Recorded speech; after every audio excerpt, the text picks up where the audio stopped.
우리 옆에 분에게 함께 인사하겠습니다. 사랑합니다. 축복합니다.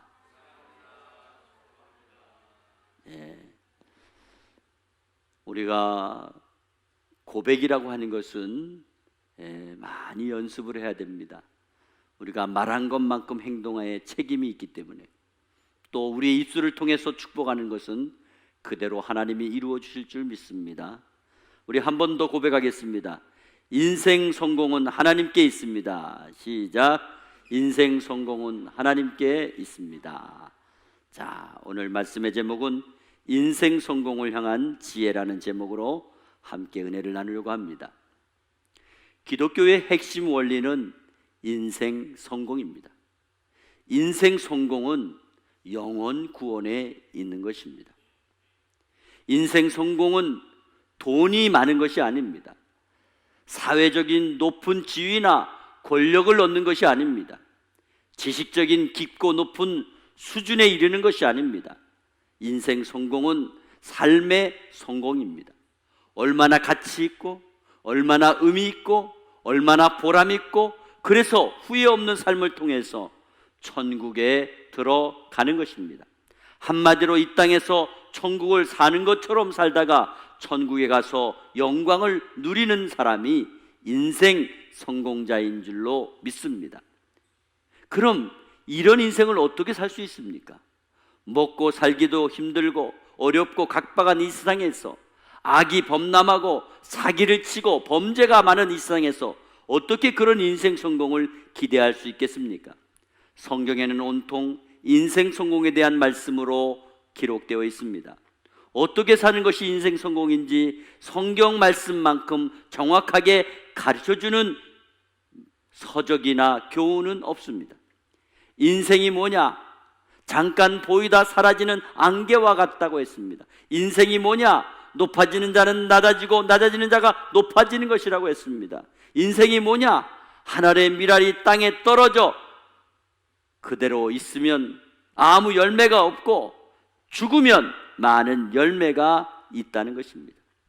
이런 진리의 말씀이 인생에 대한 해답이며 인생 성공에 대한 말씀인 것입니다. 그리고 인생 성공의 최고의 모델은 예수 그리스도이십니다. 그래서 예수님께서 나를 따라오라고, 내가 생명이라고, 내가 진리라고, 내가 길이라고 말씀하시면서 예수님을 따라가지 않으면 하나님께로 갈 수 없다고 선포하셨습니다. 요즘같이 코로나19로 모든 것이 힘들고 어려운 시기에 코로나 백신이 먼저지 인생 성공이 뭐 대수냐고 말할지 모르겠지만, 인생 성공에 대한 정확한 의미를 모르는 세상 사람들은 여전히 인생 성공에 목말라 하고 있을 것입니다. 아마 이 세상에 존재하는 한 인생 성공에 대한 생존 경쟁은 절대로 끝나지 않을 것입니다. 솔직히 모든 사람들은 인생 성공을 갈망하고 살아가고 있습니다. 특별히 요즘같이 힘이 들고 어려운 시기에 더더욱 인생 성공은 더 절절한 것입니다. 그래서 한 방에 대박을 꿈꾸며 뭔가 쉽게 간단하게 일확천금의 꿈을 이룰 수는 없을까? 눈을 크게 부릅뜨고 귀를 사방으로 열고 찾아다니는 것입니다. 심지어 경제적인 뒷받침이나 정부의 고위직의 지원을 받게 된다면 얼마나 빠르게 성공할 수 있지 않을까 하는 생각에 전전긍긍하다가 이 세상을 탓하게 되고 출세를 비관하게 되며 말로는 다 아는데 현실은 주체하지 못하고 살아가는 부류의 사람들이 많이 있습니다. 결국 열심히 하지 않아도 될 수 있는 것을 찾다 보니까 자연히 부정적이거나 적극적으로 해야 될 일을 소극적으로 하게 되는 것을 많이 보게 됩니다. 그렇게 하다 보니 생각지도 못했던 어려운 상황을 만나게 되고 한두 가지 필요로 요구되었던 일들도 더 어려운 상황으로 치달아 아무것도 할 수 없는 한계에 도달하게 되는 것입니다. 그래서 오히려 인생 성공에 대한 강박관념이 점점 더 심화되다 보면 쉽게 성공을 하는 모습이 보이게 되고 또 쉽게 망하게 되는 모습을 보게 되면서 인생을 사는데 필요한 교훈을 얻고 살아가기보다는 여전히 인생 성공은 모든 사람들의 희망이며 갈망이며 목마름이 되고 만 것입니다. 그런데 인생 성공의 관심은 사람만이 가지고 있는 것이 아닙니다. 살아계신 하나님 아버지도 우리의 인생 성공을 좋아하시고 기대하시고 관심을 갖고 계십니다. 마치 우리의 자녀들의 일이 잘 되는 것을 보고 부모로서 행복해하는 것처럼 우리 하나님 아버지도 자녀된 저와 여러분의 인생 성공하는 것을 원하고 계시며 기뻐하십니다. 그래서 오늘 본문 3절 하반절 말씀에 그리하면 너의 경영하는 것을 이루리라 말씀하셨습니다. 이 말씀을 우리들이 알아듣기 쉬운 말로 번역하면 그리하면 내가 무슨 일을 하든지 다 성공하게 될 것이다 하는 말씀으로 바꿀 수 있습니다. 그러면 오늘 우리가 봉독한 말씀을 자세히 보면 말씀 가운데 인생 성공을 위한 중요한 가르침이 담겨 있습니다. 그것은 인생 성공에 대한 어떤 방법이 있다는 것이 아닙니다. 하나님께서는 인생이 성공하는 방법을 가르쳐 주시기보다는 성공을 향한 지혜를 먼저 필요로 해야 된다고 말씀하셨습니다. 그러므로 이 시간에 본문 말씀을 통해서 하나님께서 가르쳐 주신 인생 성공을 향한 지혜가 무엇인가 생각하며 함께 은혜를 나누려고 합니다. 첫째로 인생 성공을 향한 지혜는 하나님께서 허락하셔야 성공한다는 지혜입니다. 오늘 본문 1절에 보니까 마음의 경영은 사람에게 있어도 말의 응답은 여호와께로부터 나오느니라 그랬습니다. 하나님께서는 사람을 만드실 때 각각 사람들에게 독창적인 사고의 능력도 함께 주셨습니다. 그러나 아담과 하와가 그 자주성을 범죄하는데 악용한 이후부터 사람들의 생각이 오염이 되고 부패하여 모든 것이 악한 것으로 발전되고 만 것입니다. 이런 것은 예수를 잘 믿지 않으려는 사람들을 볼 때에 하나같이 하나님의 간섭을 싫어하는 마음에서부터 비롯되고 있는 것을 보고 알 수 있습니다. 그리고 예수를 믿는 사람들 가운데에도 자기 뜻을 먼저 정해놓고 하나님의 도움을 구하는 모습을 보게 되는데 이것 또한 인간의 악한 생각의 잔재라고 볼 수 있습니다. 그러나 우리는 분명히 깨달아야 됩니다. 무엇이든 마음에 원하는 대로 다 잘 되는 것이 절대 성공이 아니라는 것입니다. 오히려 원하는 대로 다 잘 된 것이 화가 되고 불행이 되는 경우가 많이 있습니다. 그 좋은 본보기가 바로 솔로몬 왕입니다. 전도서 2장에 보면 솔로몬 왕의 화려한 인생에 대한 이력이 자세히 기록되어 있습니다. 솔로몬은 왕으로서 자기가 하고 싶은 대로 다 할 수 있었던 사람이며 또 다 해본 사람 중에 유일한 인물이기도 합니다. 그런데 그는 자신이 살아온 인생에 대해서 스스로 어떤 결론을 내렸습니까? 그는 마치 모든 것이 바람을 잡으려는 무익한 몸짓에 지나지 않는다고 말했으며 결과적으로 모든 것이 헛되고 헛되니 헛되고 헛되도라라고 고백을 한 것입니다. 그리고 전도서 10장 11절 말씀에 자기는 피리도 불기 전에 먼저 뱀에게 물려버린 어리석은 술객이라고도 고백을 했습니다. 그는 하나님께서 주신 성공의 지혜를 마치 깨닫지 못하고 살아왔다는 것을 솔직히 고백하고 있는 것입니다. 이와 같이 지혜가 없이 어리석게 사는 사람에게 이 세상은 독사와 같은 것입니다. 그래서 우리 주변에 보면 한때 모든 사람들의 이목을 주목시키는 찬란하고 영화로운 인생을 누리며 살았던, 그래서 이름만 들어도 알만한 그런 사람들이 일순간에 독사 같은 세상에 물려 치명상을 입고 비참하게 살아가는 모습을 볼 수 있습니다. 결국 그런 사람에 대해서 아무도 성공한 사람이라고 말하지 않습니다. 그러므로 지혜로운 자라면 어떻게 하겠습니까? 마음속에 가지고 있는 생각과 계획을 맨 먼저 하나님께 가지고 나가야 됩니다. 그리고 하나님께서 좋은 것을 선별해 주시기를 간절히 구하고 하나님께서 허락하셔야 성공할 수 있다고 하는 지혜, 그것이 바로 인생 성공을 향한 지혜인 줄 믿습니다. 한 번은 어떤 마을의 농부들이 하나님께 요구를 했습니다. 하나님, 올해만큼은 우리들이 원하는 대로 날씨를 변화시켜 주세요. 한 해 동안만 우리가 네가 원하는 대로 날씨를 변화시켜 주세요. 그러자 하나님께서 그래 좋아, 1년 동안 너희가 원하는 대로 날씨를 변화시켜 주마. 그래서 농부들은 자기들의 경험에 의해서 그때그때 하나님께 요구했습니다. 하나님, 지금 비를 내려주세요. 비가 왔습니다. 하나님, 지금 햇빛을 비춰주세요.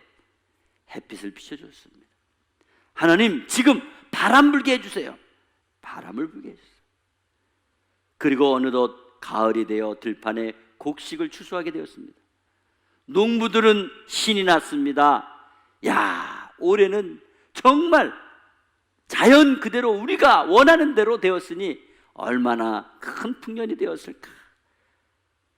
기쁘고 또 기대하는 마음에 곡식을 탈곡하기 시작했습니다. 그런데 웬일입니까? 막상 곡식을 탈곡기에 넣어 탈곡해 보니 알곡이 하나도 없었습니다. 그들은 실망했습니다. 그리고 하나님께 물었습니다. 하나님, 왜 알곡은 하나도 없는 겁니까? 그러자 하나님께서 말씀하셨습니다. 나는 너희들이 원하는 대로 다 주었다. 비를 원할 때 비를, 햇빛을 원할 때 햇빛을, 바람을 원할 때 바람을 주었다. 그런데 너희는 나에게 알곡을 달라고 구한 적은 없지 않느냐?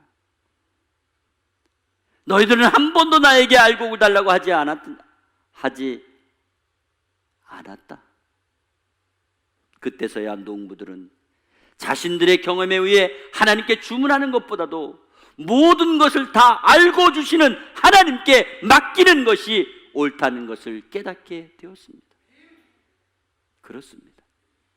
하나님께서는 우리보다 높고 넓고 깊으신 그런 분이십니다. 우리보다 우리 인생을 더 잘 아시는 분이십니다. 어떻게 해야 내가 인생 성공이 될 것인지 나보다 더 확실하게 아시는 분입니다.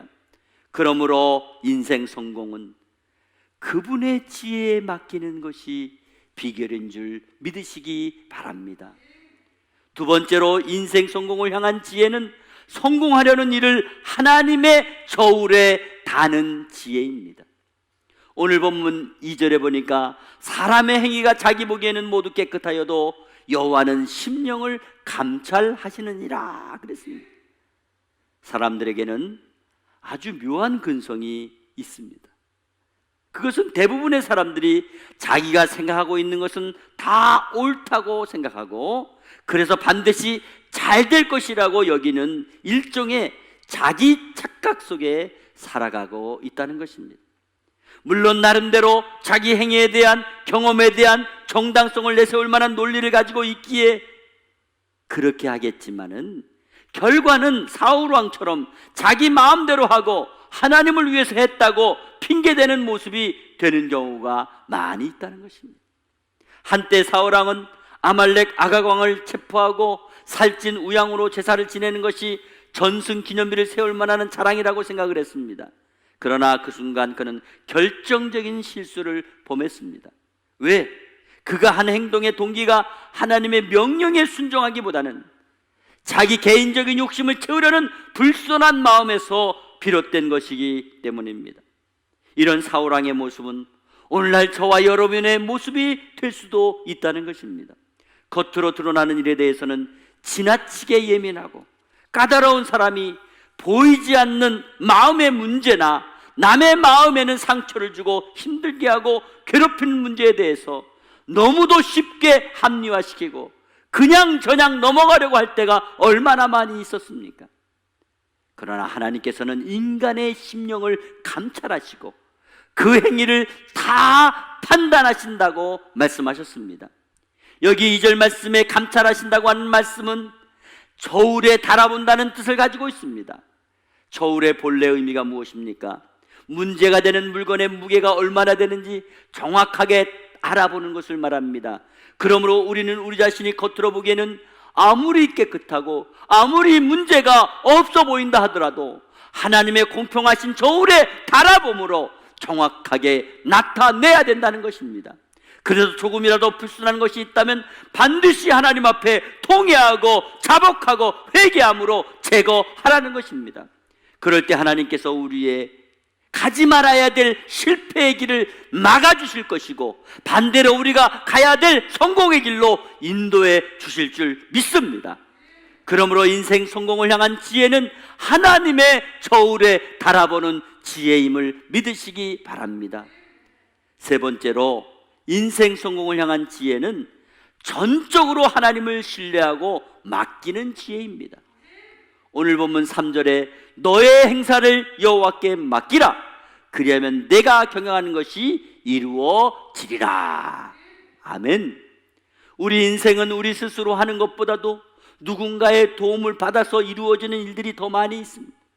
예를 들면 나 혼자 하는 일보다도 함께 도움을 주고받으며 하는 일이 더 쉬울 수 있고, 더 안전할 수 있고, 더 좋은 성과를 거둘 수 있다는 것입니다. 그런데 수많은 실패자들의 공통점이 자기 혼자 어떻게 하려고 하다가 실패하는 경향이 너무 많다는 것입니다. 한마디로 되지 못하고 된 줄 알고 있는 착각, 선줄로 생각하고 있다가 넘어지는 그런 부류의 사람이라는 것입니다. 한 번은 영국의 스트라칸 목사님이 서재실에서 친구와 심각한 토론을 하고 있었습니다. 그런데 그의 딸이 슬그머니 들어왔습니다. 딸의 줄넘기 줄이 엉켜있는 것을 가지고 들어와서 아무 말도 하지 않고 아버지 앞에 다 건네주고는 조용히 문을 열고 나갔습니다. 목사님은 딸이 아무 말도 하지 않았지만 친구와 같이 이야기를 몰두하면서 무심결에 그 줄의 매듭을 하나하나 다 풀어주었습니다. 잠시 뒤였습니다. 그의 딸이 슬그머니 들어와서 그 줄넘기를 가져가면서 아빠 고마워요 하고는 조용히 밖으로 나갔습니다. 그때 스트라칸 목사님은 이렇게 말했습니다. 우리도 하나님 아버지께 이와 같은 태도를 가질 수는 없나요? 우리 문제를 모두 주께 맡기고 그것을 해결해 줄 수 있는 분으로 믿고 맡기면 다 되는데 왜 우리는 자기 힘만으로 어떻게 하려고 애쓰며 죄를 범하며 살아가고 있을까요? 우리에게 필요한 것은 주님을 더욱더 신뢰하고 의지하는 믿음인 줄 믿습니다. 그렇습니다. 우리의 현실은 어떻습니까? 우리는 인생 성공을 위해 미친 듯이 뛰어다닙니다. 그래서 직장을 바꿀 것인지, 집을 이사할 것인지, 공부를 어떻게 할 것인지, 돈을 어떻게 벌 것인지, 여기저기 이리 기웃 저리 기웃하면서 주님의 공의를 잊어버리고 혼자서 힘들게 살아가고 있지는 않습니까? 그렇다면 혹시 우리는 우리 자신의 힘만으로 너무 많은 것을 기대하면서 주님과 멀어져 가고 있지는 않습니까? 우리는 지금 바로 모든 일을 주님께 완전히 맡겨버리는 믿음의 지혜를 가져야 할 때라고 생각합니다.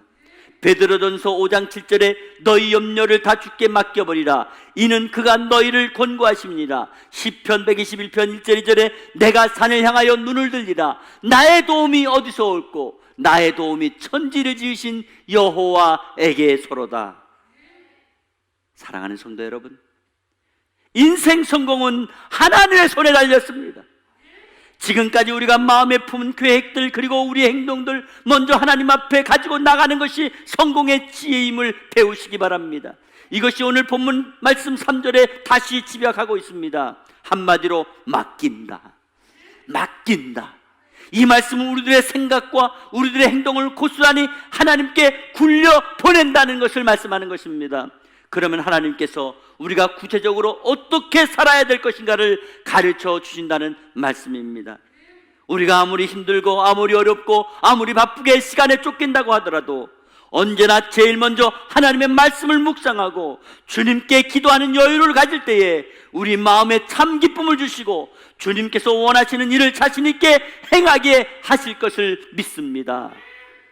인생 성공은 내 손에, 내 방법에, 내 경험에, 내 능력에 있는 것이 아니라 하나님께서 주신 분복으로 이루어짐을 믿으시고 만족하며 그 안에서 보람을 찾아가는 것이 축복인 것입니다. 이 축복을 누리면서 하나님의 간섭을 부담스럽게 생각하지 마시고 스스로 하나님의 말씀 듣기를 기뻐하고 하나님 앞으로 나아가시기를 바랍니다. 그럴 때 우리는 참다운 인생, 성공을 위한 지혜를 얻어서 행복한 인생을 살아가게 될 줄 믿습니다. 세상적인 성공으로 힘들어하지 마시고 영적인 성공으로 일평생 보람이 있고 가치 있고 즐거움이 있는 그런 인생의 성공을 통해서 영원한 천국 백성으로 다듬어져 가시는 평강의 가족들이 다 되시기를 주 예수 그리스도의 이름으로 축복합니다. 축복합니다.